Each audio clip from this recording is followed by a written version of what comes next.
My name is Thaddeus Barsotti. My parents started KP Organic in 1976. They were one of the first people in the organic foods movement. We were the second certified organic farm in Yolo County.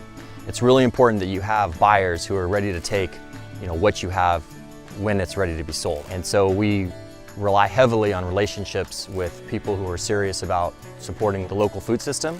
Raley's has been local for 83 years, so why wouldn't we be a natural fit to partner with local farming in our region, like KP Organics? We work closely with Raley's on an annual basis. We're able to work together about, hey, here's the best thing to be selling that's local, and we've had this relationship for many years. At Raley's, we believe that we have a responsibility to our community to not just be part of the community in selling them goods, but to really be part of the fabric, and buying from the best farmers in that region completes that tether from farm to fork.